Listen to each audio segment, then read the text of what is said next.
శ్రీ గురుభ్యో నమః. శ్రీ గణేశాయ నమః. శ్రీ సరస్వత్యై నమః.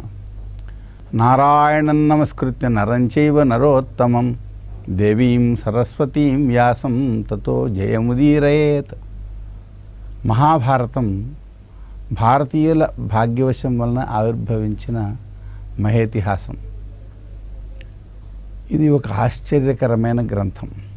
7 తరాల జీవితాలని పరిశీలించినటువంటి ఒక మహాపురుషుడు, ఒక మహర్షి సమాజాన్ని దగ్గరగా పరిశీలించి ఏం చేస్తే వ్యక్తులు సుఖపడతారు, ఏం చేస్తే వ్యక్తులు దుఃఖపడతారు అనే విషయాన్ని ప్రయోగపూర్వకంగా అందించిన మహాగ్రంథం. ఇలాంటి గ్రంథం భారతదేశ భాషల్లోనే కాదు, ఇతర దేశాల్లో కూడా ఉండడానికి సంభవం కాదు. కారణం ఏంటంటే ఈ వ్యాస మహర్షి శంతను మహారాజు దగ్గర నుంచి జనమేజయ మహారాజు వరకు ఉండేటువంటి ఆ తరాలని దగ్గరగా ఉండి పరిశీలించారు. వాళ్లకు సలహాలు ఇచ్చారు. ఏం చేయాలో ఏం చేయకూడదో చెప్పారు. ఇన్ని తరాలని చూసి తాను కర్మ యొక్క ప్రభావం ప్రపంచంపై ఎలా ఉంటుంది, మనుష్యులు ఏం చేస్తే ఔన్నత్యాన్ని పొందగలుగుతారు, ఏం చేస్తే నష్టాన్ని పొందగలుగుతారు, ఏం చేస్తే సమాజం పతనాన్ని పొందుతుంది, ఎవరి వలన సమాజం ఔన్నత్యాన్ని పొందుతుంది బాగా పరిశీలించి కథాపూర్వకంగా ఆయన అందించారు. ఆ మహాగ్రంథంలో 24,000 శ్లోకాలలో ఇప్పటికీ 5,100 సంవత్సరాల వెనక భారతదేశంలో ఉండేటువంటి విశిష్టమైన చరిత్రలు ఉపదేశాన్ని అందిస్తూ మనకు లభిస్తాయి. ఇంతేకాకుండా మిగిలిన 76,000 శ్లోకాల్లో ఎటువంటి ఉపదేశాలు సమాజానికి అవసరం, వ్యక్తులు అభివృద్ధి పొందడానికి, దుఃఖాన్ని తొలగించుకోవడానికి, సుఖాన్ని పొందడానికి ఎటువంటి ఉపదేశాలు అవసరం, అటువంటి ఉపదేశాలని ప్రత్యక్షంగాను పరోక్షంగాను కథల రూపంలోనూ వారు అందించారు. కనుక ఆ మహేతిహాసాన్ని అధ్యయనం చేస్తే, శ్రవణం చేస్తే వ్యక్తుల జీవితాలు బాగుపడమే కాదు, భారతీయ సంస్కృతి అంటే ఏమిటి, భారతీయ సంస్కృతి యొక్క తత్వం అంటే ఏమిటి బాగా తెలుస్తుంది. అందుకోసమే దాన్ని పంచమ వేదం అన్నారు. ప్రధానంగా మహాభారతంలో ఆనుశాసనిక పర్వము, శాంతి పర్వం, వాటిల్లో గొప్ప ఉపదేశాలు ఉన్నాయి. మహాపండితుడు, మహావీరుడు, మహాప్రాజ్ఞుడు అయినటువంటి భీష్మాచార్యుల వారు తనకు మనుమడు వరుసైనటువంటి ధర్మరాజుకి ఆ ఉపదేశాలు చేశారు. ధర్మరాజుని ఒక వంకగా పెట్టుకుని భారతదేశానికి ఆ సంస్కృతి సర్వస్వం అందించారు. నిజానికి మహాభారత యుద్ధంలో దాదాపు 1,000,000 మంది మహావీరులు, మహాప్రాజ్ఞులు, దేశాన్ని ఉద్ధరించేటువంటి వాళ్ళు రణంలో మరణించడం జరిగింది. కనుక చాలా గొప్ప జ్ఞానం వాళ్లతో అంతరించాల్సి ఉంది. అలా అంతరించిపోకుండా ఆ పై తరాల యొక్క నిధుల్ని తరువాతి తరాలకు ఎలా అయితే అందించుకుంటారో, అంటే తాతగారి సొమ్ము మనుమడికి అందరం ఎలా జరుగుతుందో అలాగా ఆ ప్రాచీనమైనటువంటి సంస్కృతి సర్వస్వాన్ని సారభూతంగా ధర్మరాజు అనే వంకతో తరువాతి భారతీయులకు అందించడం జరిగింది. కనుక దాంట్లో ఉండేటువంటి విజ్ఞానాన్ని అందుకున్నట్లయితే మనుష్యులు గొప్పవాళ్ళు కావడం, దుఃఖాలని తొలగించుకోవడం, ఆనందాన్ని పొందడం జరుగుతుంది. ఆ భీష్మాచార్యులు చేసినటువంటి కొన్ని ఉపదేశాల్లో ఉండే నీతుల్ని మనం గ్రహిద్దాం. భీష్మ ఉవాచ యః కశ్చిజ్జనయేదర్థం రాజ్ఞారక్షः సదా నరః హ్రియమాణ మమాత్యేన భృత్యో వా యది వా భృతః. చూడండి, ఒక ప్రభువు దేశాన్ని పాలిస్తున్నాడు. ఈ పాలిస్తుంటే అతని పర్యవేక్షణ సరిగా లేనప్పుడు మంత్రులు కానీ ఇతరులైన అధికారులు కానీ ఆ ధనాన్ని దోచుకుంటూ ఉంటారు. రకరకాల పద్ధతుల్లో తెలియకుండా తీసేసుకుంటూ ఉంటారు. తీసేసుకుంటే ఏవైనా పనులు ప్రజాహితమైన కార్యాలు చేయాలంటే డబ్బు ఎక్కడి నుంచి వస్తుంది? కనుక ఆ విధంగా తొలగిపోయే ధనాన్ని తొలగకుండా చేయడానికి రాజు అవలంబించవలసిన పద్ధతుల్లో ఒక పద్ధతితోటి ఏంటది అంటే, కొందరు సమాజంలో ఇతరుల యొక్క ధనాన్ని అపహరించేటప్పుడు లేదా ప్రజల యొక్క ధనాన్ని ఇతరులు అపహరించేటప్పుడు గమనించి ప్రభువుకి చెప్పాలి అనుకుంటారు. కొందరిలో మంచితనం ఉంటుంది కదా. ఎలా అయితే కొందరు అపహరించాలి అనుకుంటారో మరికొందరు అలా అపహరించకుండా నిలువరించాలి, సమాజానికి మేలు కలిగించాలి అనుకుంటారు. అయితే వీళ్ళు ఆ విధంగా ఆపడం వలన వాళ్ళకు వచ్చే డబ్బేం లేదు.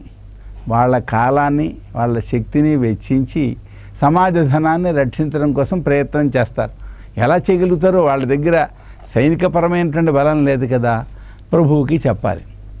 చెప్తే సామాన్యంగా ఏం జరుగుతుందంటే, ఎవరైతే రిపోర్ట్ చేస్తారో వాళ్ళపైన దోషం చేసిన వాళ్ళు శత్రుత్వాన్ని పెట్టుకుంటారు. అధికారులు ప్రభువులు ఉపేక్ష వహిస్తారు. దీనివల్ల ఏమవుతుంది? ఎవడు మంచి చెప్పడానికి, సమాజ ధనాన్ని రక్షించడానికి, ప్రభువుకి సహకరించడానికి సిద్ధపడడు. అనవసరంగా శత్రుత్వాలు పెంచుకోవడం, మనకెందుకు కష్టం కలగడం అనేది ఇది పెద్ద నష్టం, కొంచెం నష్టం కాదు. ఎందుకని? ఈ విధమైన ఉపేక్ష ప్రభువు వహించడం వలన మంచి చేసేవాళ్ళు మంచి చేయలేరు, చెడు చేసేవాళ్ళు అపహరించేవాళ్ళు, ప్రజాధనాన్ని ప్రభుధనాన్ని అపహరించేవాళ్ళు విచ్చలవిడిగా పెరిగిపోతారు. దీనివలన సమాజానికి పెద్ద హాని కలుగుతుంది. అందుకని ప్రభు అయిన వాడు ఎవరు ఆ విధంగా సమాజ ధనాన్ని రక్షించాలని కోరుకుంటున్నారో, ఎవరు తనకు ఆ విషయాలను అందించడానికి కోరుకుంటున్నారో వాళ్ళు చెప్పిన విషయాలు వినడమే కాదు, వాళ్ళని రక్షించడం కోసం ఎక్కువ ప్రయత్నం చేయాలి. వాళ్ళకి ఏ అపకారం కలగకుండా చూడాలి. ఎంత వాళ్ళని రక్షణ చేయగలిగితే అంతగా దేశ ధనం రక్షింపబడుతుంది. ఇది 5100 సంవత్సరాల వెనక పరిస్థితే కాదు, ఇప్పుడు కూడా అదే పరిస్థితి. ఒక దోషం జరుగుతున్నప్పుడు అక్కడ దోషం జరుగుతుందని ఎవరైనా చెప్పినట్లయితే అధికారులు కానీ ప్రభుత్వం కానీ ఉపేక్ష చేయడం వలన వచ్చే నష్టం ఏంటి? మంచి చేసే వాళ్ళ సంఖ్య తగ్గిపోతుంది. కనుక వినాలి, ఏకాంతంలో వినాలి.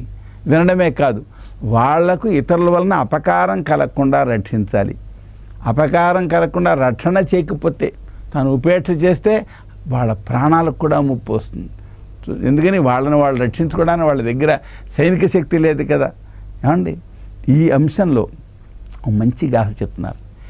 ఈ మహాభారతంలో భీష్మాచార్యులు చేసే గొప్ప పని ఏంటంటే, ఏదైనా ఒక బోధ చేసేటప్పుడు తను సొంతంగా చెప్పడు. సైన్స్లో ఏం చేస్తుంటారు? ఏదైనా ఒక విషయాన్ని ఒక ప్రయోగం చేసి, ఆ ప్రయోగం ద్వారా ఇదిగో ఇలా చేస్తే మేలు కలుగుతుంది, ఇలా చేస్తే ఇదిగో ఈ విధమైన నష్టం వస్తుంది అని చెప్పని ప్రయోగం ద్వారా నిరూపిస్తారు. ఈ సామాజిక విషయాల్లో ప్రయోగం ద్వారా ఎలా నిరూపిస్తారు అంటే, జీవితాలే ఉదాహరణ. అయితే వ్యక్తి తాను ఓ పని చేసి, ఇదిగో ఈ పని చేశాను మేలు కలిగింది, ఇలా చేశాను నష్టం కలిగింది అనేకనగా ప్రయోగం ప్రారంభిస్తే ఏమవుతుంది? కొన్ని జీవితాలు వేస్ట్ అయిపోతాయి. వాడు ఇలా చేస్తే తప్పు. రావణాసుడు వాడు సీతను అపహరించాడు, పరస్త్రీని అపహరించు రావడం వల్ల నష్టం కలిగింది అనే ఒక మాట చెప్పడానికి ఆ రావణాసుని యొక్క జీవితమే ఉదాహరణమైంది. అలాగ ప్రతి వ్యక్తి ఆచరణలో చేసేటంటే ఏమవుతారు? దానివల్ల చాలా నష్టపోతారు.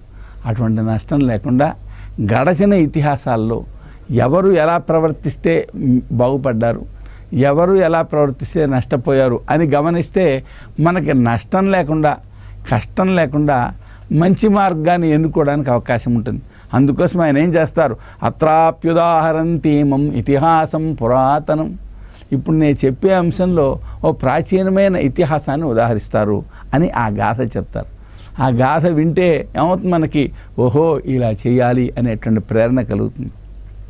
కాలక వృక్షీయుడని ఒక ముని తపస్సు చేసుకునేటువంటి వాడు. కానీ ఆయనకి ఏమనిపించింది? ఒక రాజు రాజ్యంలో ఎలా పాలన చేస్తున్నాడు, అతని యొక్క ప్రజలు ఎలా ప్రవర్తిస్తున్నారు, మంత్రులు మొదలైన వాళ్ళు ఏ విధంగా వ్యవహరిస్తున్నారు పరిశీలన చేయాలి అనిపించింది. వనంలో తపస్సు చేసుకునేటువంటి వ్యక్తికి సమాజం యొక్క పరిస్థితిని గమనించాలి అనే భావన కలిగింది. చాలా మంచి అంశం. ఏమిటది? ఎవరైతే ఆలోచన చేయగలడో, ఎవడైతే రచన చేయగలడో అతడు సమాజాన్ని పరిశీలన చేయాలి. తన కోసమే కాదు, సమాజం కోసం పరిశీలన చేస్తే ఎక్కడ చెడు కలుగుతోంది, ఎక్కడ మంచి కలుగుతోంది ముందర తనకి తెలుస్తుంది. తనకి తెలిస్తే మరికొందరు తెలపడానికి అవకాశం ఏర్పడుతుంది. కనుక ఈ కాలక వృక్షుడు అనేటువంటి ముని కౌసల్యుడు అనేటువంటి రాజు దగ్గరికి, రాజు యొక్క దేశానికి వచ్చాడు. అంటే కోసల దేశాలని పరిపాలించే రాజు పేరు కౌసల్యుడు అన్నారు. ఆయన పేరంటే అది ఆ దేశాన్ని బట్టి వచ్చిన పేరు. కోసల దేశాన్ని పాలిస్తున్నాడు కనుక కౌసల్యుడు. అసలు పేరు క్షేమదర్శి, మనిషి మంచివాడే అనమాట. ఈ కాలక వృక్షుడు అనేటువంటి ఈ మునున్నాడే అక్కడికి వచ్చాడు. అతను గమ్మత్ చేశాడు. అతను ఏం చేయదలిచాడు? సమాజంలో ఎవరు ఎలా చేస్తున్నారో, ఎలా ప్రవర్తిస్తున్నారో చూడదలిచాడు, పరిశీలించదలిచాడు.